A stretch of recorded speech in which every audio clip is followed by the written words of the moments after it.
अमित पिछले कुछ महीनों से बेहद परेशान था। नौकरी का दबाव लगातार बढ़ रहा था। बॉस हर काम में कमी निकाल देता था और घर पर भी जिम्मेदारियां कम नहीं थी। उस शाम ऑफिस में उसे पता चला कि उसका प्रमोशन फिर किसी और को दे दिया गया है। भारी कदमों से ऑफिस से बाहर निकलते हुए वह बड़बड़ा रहा था, अब बस नहीं होता। मेरी ही किस्मत खराब क्यों रहती है।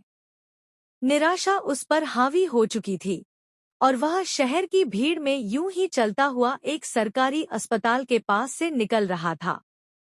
गर्मी, भीड़ और हॉर्न की आवाजें उसे और चिड़चिड़ा कर रही थी। तभी उसने सोचा कि थोड़ी देर अंदर बैठकर पानी पी ले। अंदर प्रवेश करते ही उसे एक अजीब सी खामोशी और दर्द का माहौल महसूस हुआ। पहला दृश्य, कैंसर वार्ड में एक पिता। अमित गलियारे में बैठा था कि उसकी नजर पास की बेंच पर बैठे एक आदमी पर पड़ी। उसके हाथों में दवाइयों के बिल थे, लंबे, भारी भरकम बिल। आदमी की आंखें सूजी हुई थीं, उसके कपड़े मैले थे और वह बार बार भगवान से कह रहा था, मेरी बिटिया बस ठीक हो जाए, बाकी सब मैं संभाल लूंगा। अमित हैरान था। उसने धीरे से पूछ लिया, क्या हुआ सर? उसने बताया कि उसकी 6 साल की बेटी को कैंसर है और पिछले 5 महीनों से वह गांव से यहाँ इलाज कराने आता है।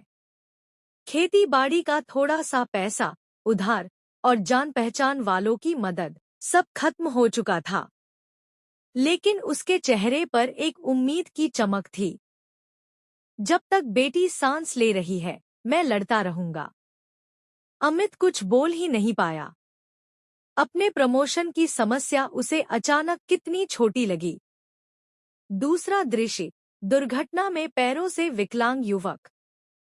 थोड़ा आगे जाते हुए उसने एक युवक को देखा जो व्हीलचेयर में बैठा था और मोबाइल पर किसी से कह रहा था, भैया, मेरे पैरों का इलाज तो लंबा चलेगा, लेकिन आप चिंता मत करिए, मैं घर से ऑनलाइन काम कर लूंगा।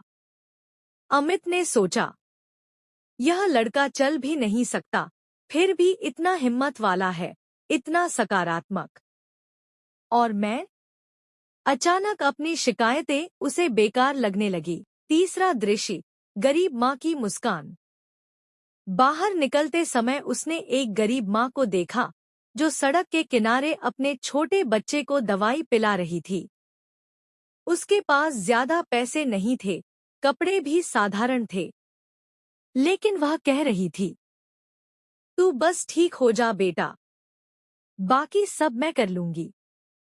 माँ हार नहीं मानती। उस माँ के चेहरे पर दर्द भी था और ताकत भी। अमित को महसूस हुआ कि असली संघर्ष यही होता है, कम संसाधनों में भी उम्मीद बनाए रखना। अमित की सोच बदल गई। अस्पताल से निकलते समय अमित के कदम पहले से हल्के थे।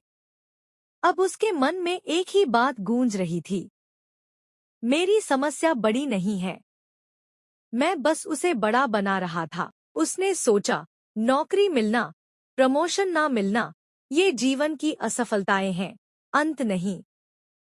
जब लोग जिंदगी और मौत से लड़ रहे हैं, तब मेरी परेशानियां सच में बहुत छोटी हैं।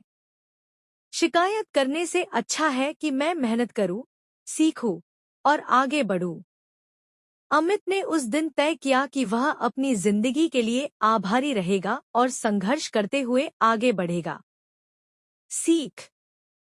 जीवन में कभी कभी हमें लगता है कि हमारी परेशानियां सबसे बड़ी हैं, लेकिन जब हम दूसरों के संघर्ष देखते हैं तो महसूस होता है हमारी मुश्किलें उतनी बड़ी नहीं जितना हम सोच लेते हैं।